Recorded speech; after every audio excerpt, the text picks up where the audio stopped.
Christ is king and every single knee will bow, yours included, whether you follow Jesus now or not. But we are in, of course, evidence demands a verdict.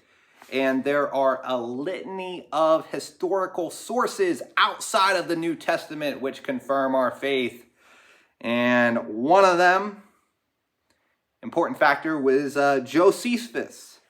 So Flavius Josephus was a Jewish politician, soldier, historian who lived AD 37 to 100. Provides some very important accounts. He's quoted as being the single most important Jewish historian of the ancient world, and Antiquities of the Jews, written by Josephus to explain Jewish people and their beliefs to Romans in fighting Jewish bigotry.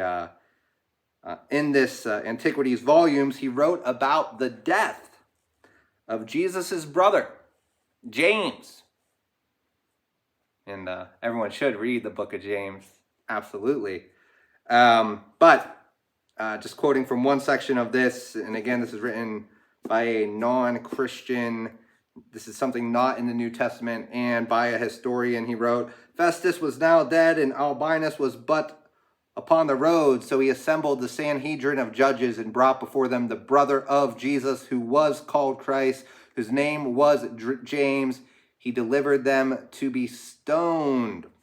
Of course, James, brother of Christ, stoned for believing and then preaching that Jesus was indeed the Son of God, risen from the dead. You know, this is the only case in history, number of times throughout history, people have claimed to be maybe one with God, God in flesh, a chosen, right? How often do their family members affirm the same? And do we have a single other instance where one of their family members died for believing the claims of that individual? I think not. We'll continue on. This is one of the more significant non-Christian passages relating to historical Jesus. The substance of the James passage quoted is clear. Josephus verifies that a man named James was put to death. He was Jesus' brother, and that this Jesus was called Christ. Moving on, we got Tacitus. Cornelius Tacitus was a Roman historian, lived between AD 56 to 120. Robert Van Tors says he is considered one of the greatest Roman historians, as his Annals one of the finest works, generally acknowledged by modern historians as our best source of information on the period. So a writer who is known as the best source of information also mentioned Jesus, or Christians at the very least. So in AD 64, there was a devastating fire for which many people believe Nero was responsible. Of course, Nero was the ruling guy there in Rome, right, at this time period in the 50s, 60s, right? So whenever he was kind of doing his thing. Nero persecuted Christians in AD 50, AD 60, AD 65, right? Nero was persecuting Christians. Tells us there was a early church, very early church. So there are atheists who will put out myths that Jesus never lived, or they will put out myths that Christianity started significantly later. Of course, all those myths are completely historically unfounded. But this is from historian Tacitus. Nero created scapegoats and subjected to the most refined tortures those who the common people called Christians. Hated for their abominable crimes, their name comes from Christ, who during the reign of Tiberius had been executed by Procurator Pontius Pilate. Again, confirming narratives through the New Testament. Time and time and time again, we have facts listed in the New Testament confirmed through other historical sources. Pretty well proves that Christ indeed was executed on a cross, right?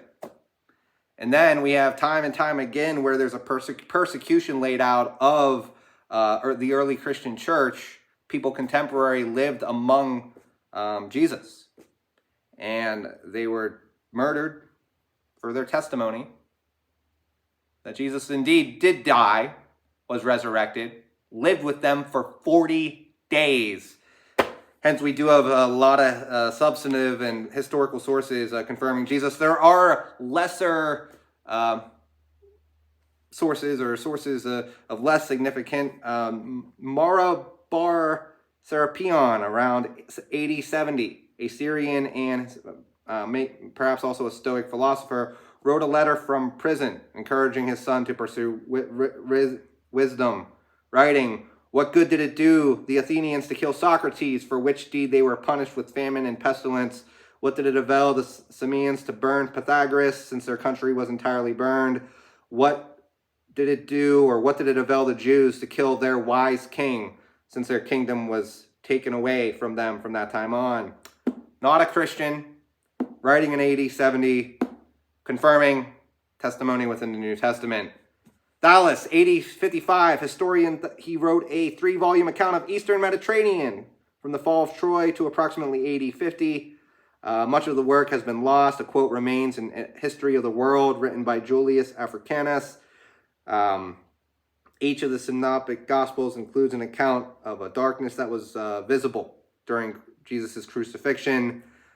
In his historical account he wrote in the 3rd book of his history, Thales, he called this darkness an eclipse of the sun, wrongly in the opinion of that author. There was Lucian of Samosata, a Greek satirist. In The Death of Peregrinus, tells the story of a man who converted away from Christianity before taking his life.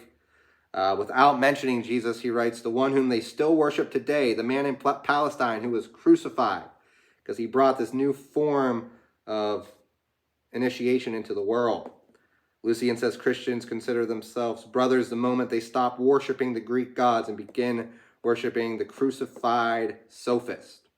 That's a non-Christian account confirming the crucifixion. We see this time and time again. The idea that people would deny the life of Jesus or his crucifixion. It's baffling as you dig into the sources. Baffling.